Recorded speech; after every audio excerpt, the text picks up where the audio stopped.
Hi, so this is a test to record my weekly newsletter on video so I can put it onto YouTube and also strip out the audio and put it onto a podcast.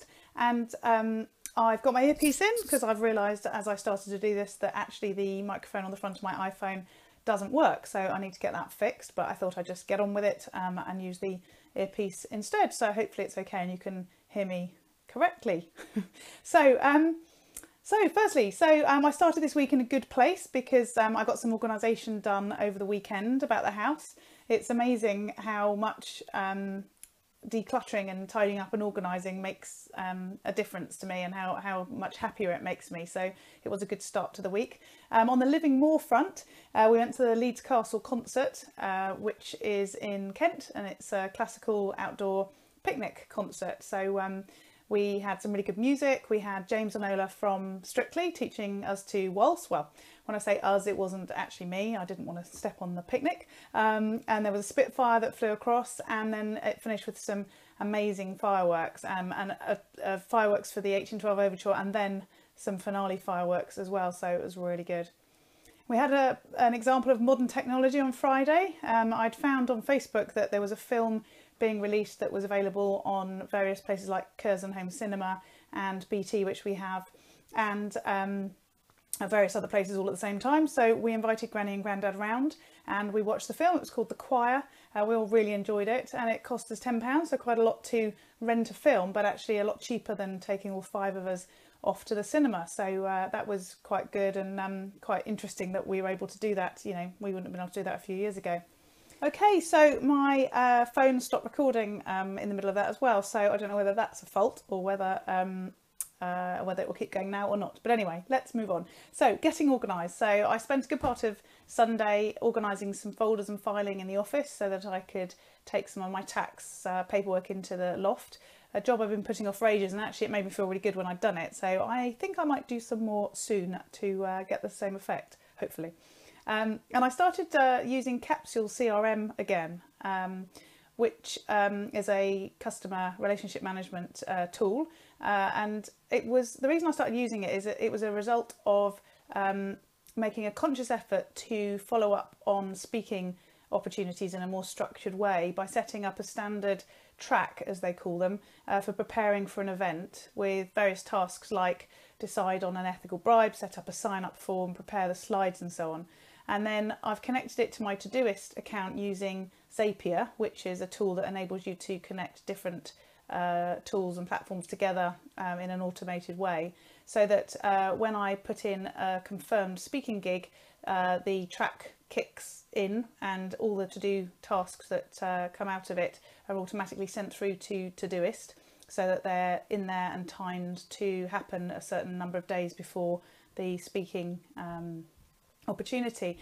And interestingly, that came about because while I was clearing up, I found a load of old sign-up forms that I'd used at events in the past. Maybe your name was on one of them, which made me realise that I've stopped doing that. And considering how many events I actually speak at, then that's a lot of missed opportunities. So it was quite good to be clearing out, and it also reminded me that I used to do things a bit better than I have been doing, so I've set that up again. And then during the afternoon, little Doddsy joined me in the office to plan her birthday party. I gave her a budget and she sat there with her iPad and researched what she needs, wrote a schedule, and generally indulged in some lovely planning. I have no idea where she gets that from. Memorabilia organising and how to do it. This week's blog post was written by one of my lovely newsletter readers. So it's all about organising your memorabilia to ensure that you're saving history, which is the name of the website. So thank you to Linda for taking the time to introduce us to a great idea about how to sort through and declutter all those lovely pieces of artwork and other stuff that most of us have stashed somewhere in our house or our attic or our garage. I think it's a lovely idea, and little Doddsy and I have been sorting through some of her art treasures and choosing the ones that we particularly want to keep so that we can reduce the sheer number of them. But using this idea, we may get a bit further. And okay, I admit it, there are a few boxes from my own childhood knocking around that I probably need to sort out. So, living what we teach. I was listening to a podcast this week. There's a surprise. I keep banging on about podcasts, don't I? And it was Ari Meisel of Less Doing interviewing Steve J. Martin, who's the author of books like Yes, 50 Secrets from the Science of Persuasion. And he admitted, Steve J. Martin admitted that even though he knows all about the psychology of persuasion, he still finds himself buying stuff as a result of persuasive writing and strategies that he knows all about, yet they still influence him. And Ari said that he tells his clients 90% of the stuff that they do in their business, they could actually outsource, they could get somebody else to do it.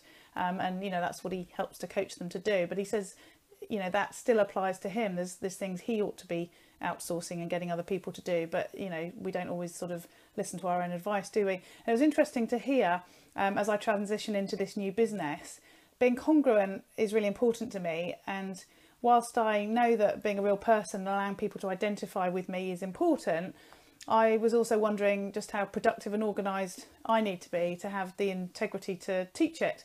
And I guess we're all on a journey, and having a helping hand along the way from someone who's on a similar journey is helpful. I guess we just want that person to be a little bit further along the journey maybe. At this point, I'd like to give a shout out to a lovely reader of the newsletter who I had a call with this week following my request or my little ad for a collaborative hour. We spent 45 minutes talking about Wendy, and then 15 minutes talking about what I'm doing with this new business. She had some really good ideas for me and was very kind about what I'm doing and the newsletter and the fact that I'm back after all this time. And I've checked out a couple of websites that she sent me links to, and they, along with our chat, has really helped me to get a bit clearer about my plans for Power to Live More. So thank you to Wendy Capewell of Copewell Therapies, where she helps women to build confidence to flourish in business. And I still have 2 slots available if you're up for some help around your power, in exchange for 15 minutes helping me in return. So just let me know, joe@powertolivemore.com, if you're interested in connecting up with me and having that chat. So a great parenting tip, it probably works for other children too, with a bit of adjustment. I was listening to yet another podcast this week, and the guest was Jan Winter, who was sharing some parenting tips. And the one I really liked was her suggestion of taking a metaphorical step back in situations with your children based on their age. So you take 1 step back when they're 1, and you take 10 steps back when they're 10. Obviously, metaphorically, you don't necessarily step back or make sure you're 10 paces away at all times. But she said that as you need to let children become independent and learn to take calculated and age-appropriate risks, and I really liked that concept. And talking of children, little Dodsy's just appeared. Hello, little Dodsy, come and say hello. This is the famous little Dodsy. What are you doing? I'm just finishing this recording and then I'll be with you, okay? Oh, she's just coming to take something. Off she goes. Okay, so near the end now anyway. I've been sipping a turmeric tea whilst I was preparing this newsletter. It's a really comforting drink that always makes me feel like I'm treating myself, as aside for the turmeric, and I use the turmeric puree that I told you about last time that I get from Ocado. It also has fresh ginger and honey and vanilla in it, which I really like. And it's all really good for you and coming together to make a really lush drink with anti-inflammatory properties. So check out the link to that recipe. And I spent most of today finishing off a report about how to focus to be more productive. I was hoping to link to it in this newsletter, but I'm just waiting on some permission to use some of the content that I've found on another website. So it looks like it'll be next week now. So I'll leave you in anticipation. So I hope you've enjoyed the visual version. If you're listening on audio, I can't remember if little Dodsy said hello or whether she just waved, in which case you won't have registered that bit at all. But hopefully this format, whether it be video, audio or the written version, suits you. If you think you've got people that might be interested in it, please feel free to send them to the website powertolivemore.com so that they can sign up to get the newsletter too. And if you've got any feedback about the idea of using the video, let me know. And also just let you know, I've got a few podcast interviews booked in, so I'm looking to be launching the proper regular podcast in a few weeks' time. So really excited about that. So have a great weekend, and I will catch you next week.